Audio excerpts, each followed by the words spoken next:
के सिवा कोई सार तत्व दुनिया का नहीं है, तो उसने असुर होने के बाद भी भगवान शंकर की आराधना करी, शिव की साधना करी, शिव साधना में डूबा वो, भगवान शंकर की आराधना में डूबा वो गजासुर।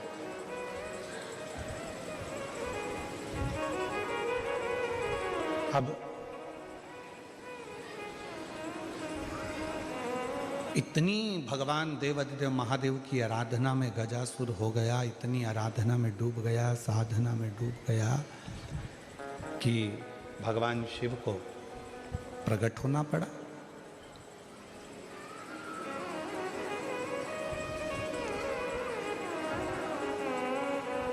कितना सुंदर कहा है किसी ने, स्कंद पुराण में वर्णन मिलता है कि किसी भी देवता को अगर प्रसन्न करना है, भगवान नारायण को प्रसन्न करना है, ब्रह्मा जी को प्रसन्न करना है, इंद्र को प्रसन्न करना है, तो बहुत तप साधना व्रत करना पड़ेगा, तब जाकर भगवान ब्रह्मा, विष्णु, इंद्र, गरुण, वरुण, अरुण, ये सब बहुत तप साधना के बाद प्रकट होते हैं।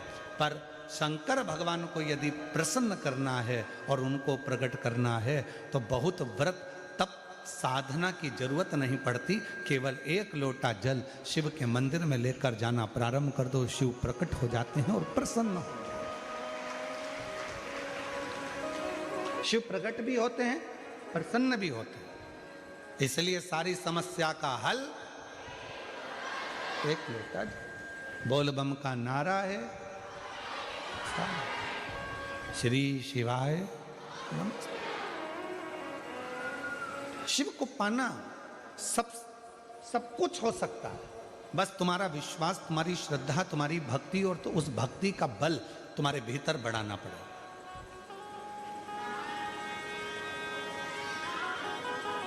तुम्हारा बच्चा स्कूल में पढ़ता है? अरे जम के तो बोलो, पढ़ता है? ठीक है। उसके दोस्त भी स्कूल में पढ़ते हैं? जो स्कूल में पढ़ने वाले बच्चे हैं वो उसके दोस्त होंगे, वो भी स्कूल में पढ़ते हैं। अब तुम्हारे बच्चे के नंबर मान लो कम आए और उसके दोस्त के नंबर ज़्यादा आ गए, तो इसमें गलती किसकी है? टीचर की, प्रिंसिपल की, स्कूल की, कि तुम्हारे बच्चे की? अपने बच्चे की गलती है। क्यों? अच्छी पढ़ाई नहीं करी होगी, याद नहीं करा होगा, लिखा नहीं होगा, अध्ययन नहीं करा होगा, इसलिए उसका नंबर कम आया। टीचर की गलती नहीं है, टीचर ने तो एक जैसा पढ़ाया, स्कूल में सब बच्चों को बिठाया, सबको अध्ययन कराया, सबको लिखाया, सबको होमवर्क दिया, सबको घर से लिखने के लिए बुलाया। बस गलती इतनी है कि हमारा बच्चा अच्छे से लिख नहीं पाया, अच्छे से अध्ययन नहीं कर पाया, याद नहीं कर पाया, इसलिए उसका नंबर, उसका परसेंट कम आया। और बाकी का उसका जो दोस्त था उसका परसेंट भी अच्छा बना, उसके नंबर भी अच्छे आ गए।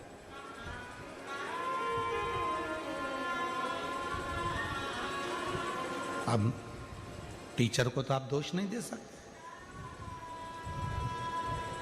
स्कूल को तो आप दोष नहीं दे सकते, प्रिंसिपल को आप दोष नहीं दे सकते। गलती बच्चे की है कि अच्छे से अध्ययन नहीं करा। परसेंट कब अच्छे नहीं आते? जब वो अच्छे से पढ़ता नहीं है, ध्यान नहीं देता है, अध्ययन नहीं करता, इसलिए उसका परसेंट घट जाता है। बस ये बच्चे की कथा नहीं, ये अपनी कथा है। अपन भी एग्जाम देने के लिए संसार सागर में आए हैं। जितना जितना मन लगाकर कर्म करेंगे, अच्छा कर्म करेंगे, अच्छा अध्ययन करेंगे और अच्छे से एग्जाम देंगे और सब अच्छे कर्म के साथ में लिखते हुए चलेंगे, तो निश्चित है भगवान का इसमें कोई दोष नहीं होगा। परसेंट लाना हमारे हाथ में है, परमात्मा तो कॉपी चेक कर कर रिजल्ट बना दे।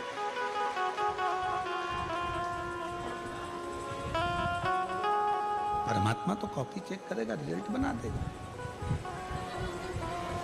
उसमें दोष वक्त से नहीं चल रहा, उसमें दोष उस टीचर का या प्रिंसिपल का नहीं है, उसमें दोष हमारा। आप आए नहीं और सुबह हो गई, मेरी पूजा की थाली धरी की धरी रे। आप आए नहीं और सुबह हो गई, मेरी पूजा की थाली धरी रह गई। ये आवाज यहाँ बड़ा रिटर्न में लगा। और सुबह हो गई, मेरी पूजा की थाली धरी गई। आप आते नहीं, अपराध बताते नहीं, आप आए नहीं, अपराध बताते नहीं, मेरी प्रार्थना में कौन सी कमी रह गई। आप आते नहीं और सुबह हो गई, मेरी पूजा की थाली धरी गई। ऐसी कौन सी प्रार्थना में कमी रह गई है जो परमात्मा आप आते नहीं हो? कमी किस में? हम में। भगवान में कमी नहीं है, भगवान तो तुरंत तैयार बैठा है। देखिए 33 कोटि देवता में केवल एक देव अधिदेव महादेव ऐसे हैं जिनके दरवाजे पर नंदी बैठा हुआ। बोलो बोलो, सही है कि गलत है? मतलब, और माँ जगत जननी दुर्गा भवानी का जब भी दर्शन करोगे तो माँ आदि शक्ति जगत जननी दुर्गा भवानी काय पर बैठी है? बोलो बोलो, जम के बोलो। शेर पर। गणेश जी के पास में कौन बैठा है? चूहा। कार्तिकेय के पास कौन बैठा है? मोर। मतलब शिव जी का पूरा परिवार एकदम तैयारी में बैठा है, एकदम तैयारी में। बाकी के अन्य सबको निकाल कर देखिए, अपने अपने वाहन किसी के करीब में नहीं होंगे, पर शंकर भगवान के पूरे परिवार का वाहन उनके पास में है। क्यों है? क्योंकि शंकर जी से एक बार पूछा पार्वती ने कि आप नंदी को अपने पास में रखते हो, मैं शेर को अपने पास रखती हूँ, गणेश जी चूहे को अपने पास रखते हैं, कार्तिकेय मोर को अपने पास रखते हैं, इनको अपने करीब में रात दिन रखना अच्छी बात है क्या? शंकर भगवान बोले कि ये संसार में रहने वाला प्रत्येक मनुष्य मेरी औलाद है, संतान है, इसको कब दुख आ जाए इस समय पर ये मुझे पुकारेगा तो मुझे दौड़ कर जाना पड़ेगा, नंदी पर चढ़ कर जाना पड़ेगा। और सुनो पार्वती, तुम जगत की माँ हो, तुम जगत जननी हो, तुम जगदम्बा हो, तुम अम्बा हो, और तुम्हें अगर तुम्हारा बेटा बुलाएगा तो तुम्हें दौड़कर जाना पड़ेगा, दौड़कर जाना पड़ेगा। वो हमारे शैलेन भाई एक बहुत अच्छा भजन गाते हैं महाराज, उनके एक लाइन का स्मरण। महाराज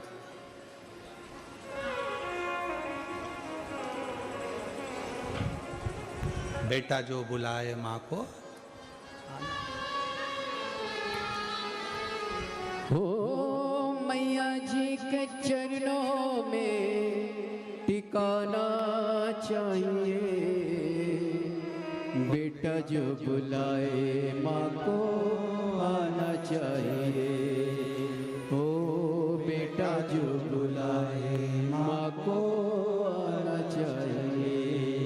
तो भगवान शिव कह रहे हैं पार्वती, तो तेरे पास में सिंह इसलिए है, शेर इसलिए है कि जगत का अगर कोई बच्चा तुझे रात को पुकारे, दिन में पुकारे, जब पुकारे, तू माँ है, मैं पिता हूँ। और याद रखना, बच्चे अपना कमरा बंद कर कर सोते हैं, बेटे बहू अपना कमरा बंद कर कर सोते हैं, पर घर की जो बुजुर्ग माँ होती है, जो घर का बुजुर्ग बाप होता है, वो अपना कमरा कभी बंद कर कर नहीं सोता। उसे मालूम है मेरे बेटे बहू पोता पोती नाती पंती कब मुझे पुकारेंगे, एकदम दौड़ कर आ गए, दादी दादी दादी, तो मुझे उठना पड़ेगा, दादाजी दादाजी दादाजी उठना पड़ेगा, नाना जी नाना जी नाना जी उठना पड़ेगा। इसलिए घर का बुजुर्ग अपना कमरा बंद कर कर नहीं सोता, घर का बुजुर्ग अपना कमरा खोल कर सोता है, जिससे कोई आए तो मैं उठकर बैठ जाऊं। बहू का सिर दुखा, सास उठकर बैठ गई, बेटे का तकलीफ हुई, माँ उठकर बैठ गई, बेटी को तकलीफ हुई, माँ बाप उठकर बैठ गए। माँ बाप तुरंत तैयार रहते हैं। इसलिए शंकर भगवान के मंदिर में नंदी एकदम सामने तैयार बैठा है, और नंदी भी दोनों पांव टेक कर नहीं बैठा, नंदी ने एक पांव अपना तैयार कर कर रखा है कि कब भक्त पुकारेगा शिव जी बैठ जाएंगे और मुझे दौड़ कर जाना पड़ेगा और उसका दुख मिटाना पड़ेगा।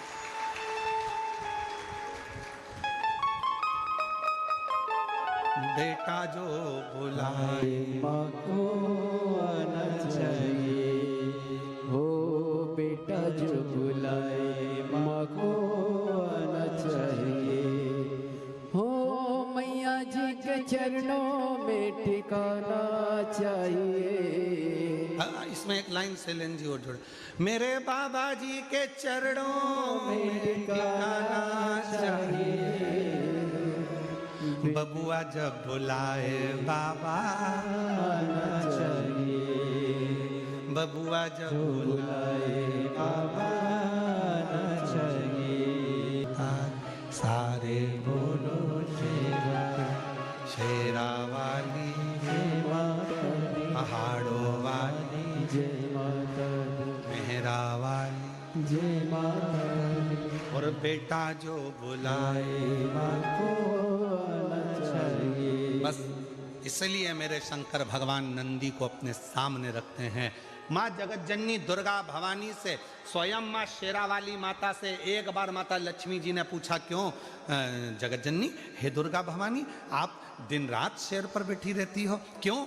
मेरा शेर इसलिए तैयार रखती हूँ कि मेरी बेटी को, मेरे बेटे को ना जाने कौन सा दुख पड़ जाए और मुझे दौड़कर उसका कष्ट मिटाने के लिए जाना पड़ जाए, दौड़कर।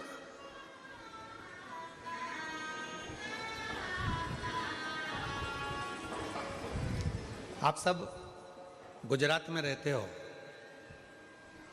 सूरत नगर में कथा चल रही है, आपसे एक प्रश्न करना था, अगर उत्तर देंगे आप तो हम स्वीकार करेंगे। गुजरात का सबसे प्रसिद्ध नृत्य है गरबा, बोलो सही है? दुनिया में प्रसिद्धि है इस नृत्य की, गरबे की। हमें एक बात पूछना था कि गरबा चौकोर क्यों नहीं होता, गरबा हमेशा गोल ही क्यों होता है? हमें प्रश्न करना था कि गरबा लंबा क्यों नहीं होता, गरबा आड़ा टेढ़ा क्यों नहीं होता, गरबा 6 षडक्रति का क्यों नहीं होता। गरबा हमेशा, चाहे कितनी बड़ी भी फील्ड हो, कितना भी बड़ा भी ग्राउंड हो, पर गरबा हमेशा गोल क्यों होता है? हमें केवल एक प्रश्न का उत्तर मेरे गुजराती भाई बहनों से चाहिए, और उत्तर दें तो अच्छी बात है कि गरबा गोल क्यों होता है। और आप लोग तो करते रहे हो, और बेटा जो बुलाए माँ को आना चाहिए। अब आप लोगों में से कितने लोग गरबे में गए, जरा हाथ उठाओ जरा। नवरात्रि में गरबे में कौन कौन जाता है? सब जाते हो? धरो धरो धरो, रख लो तुम तो, रख लो। चलो तो अब तुम लोग जाते हो तो उत्तर जरा दीजिएगा कि गरबे में गोल क्यों घूमा जाता है, कारण क्या है? महाराज, चौकोर में एक सिरा खत्म हो सकता है, लंबाई में एक सिरा खत्म हो सकता है, षडाकृति में एक सिरा खत्म हो सकता है, पर गोल आकृति में कोई सिरा खत्म नहीं होता। मतलब आस लगी रहती है कि मेरी जगत जननी जगदम्बा आएगी जरूर और मेरा दुखड़ा मिटाएगी। एक आस, और वो आस कभी जिंदगी में खत्म नहीं होना चाहिए।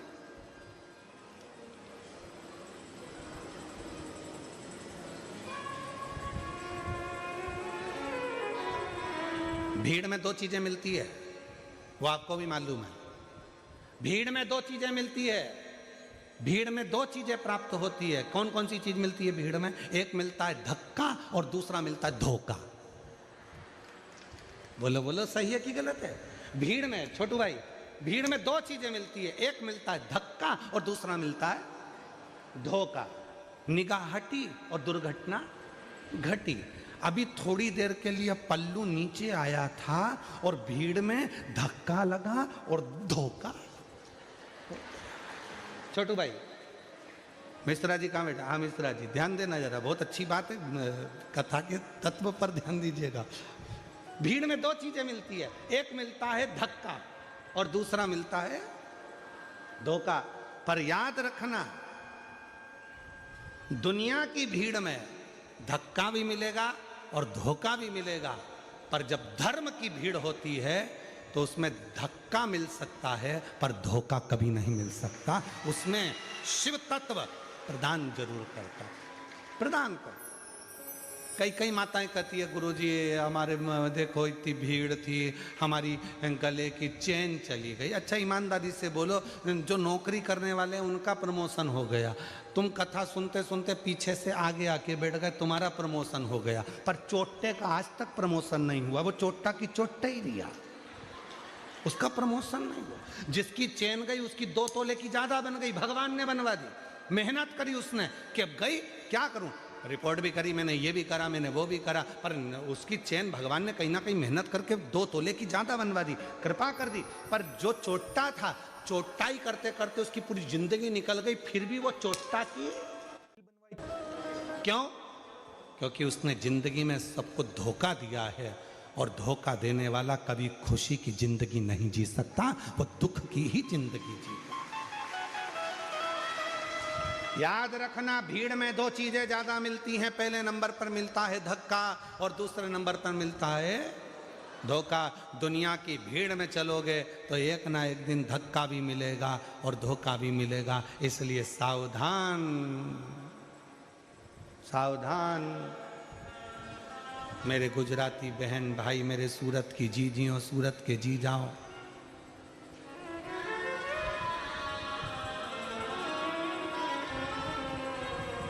सावधान।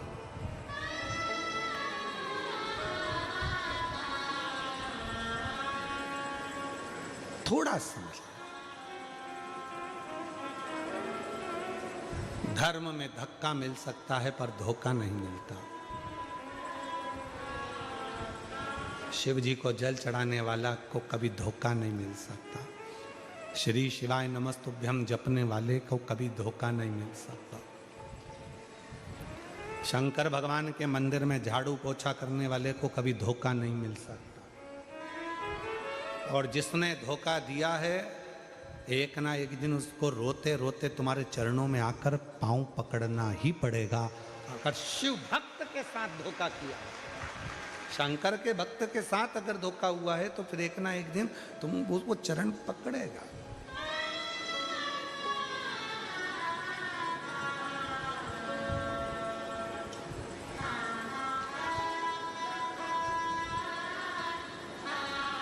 इसलिए जो सूरत के निवासी हैं, गुजरात के वासी हैं, वो अपनी मस्ती में जिंदगी जीते हैं। अब हमने देखा है यहाँ गरबा करने वाली मेरी बहनों को, मेरी बेटियों को, मेरे बेटाओं को, मेरी जीजियों को, मेरे जीजाओं को भी हमने देखा। वो गरबा पास वाला कैसा कर रहा है उनको मतलब नहीं, वो तो वो अपनी मस्ती में जीते हैं। और दुनिया में बहुत लोचे होते हैं, और सूरत वाले तो लोचा ही खा जाते हैं। यहाँ एक खाने का आइटम भी है, क्या बोलते हैं, लोचा है। और दुनिया में लोचा शब्द दूसरा है, लड़ाई झगड़ा करना। अच्छे लोचे में फंसाया। अब तो सोचो जरा, गुजरात वाले कितने भारी होंगे। यहाँ लोचे तो निपटा जाते, आ जा। यहाँ कोई लोचा वोचा यहाँ फालतू का चलता नहीं, यहाँ तो अपन निपटू के बैठ जा।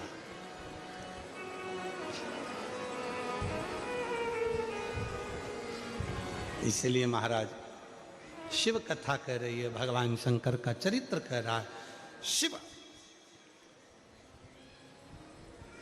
की भक्ति, भजन, स्मरण आप जैसा करेंगे, वैसा वैसा भगवान आपके पास दौड़कर आने के लिए तैयार बैठे।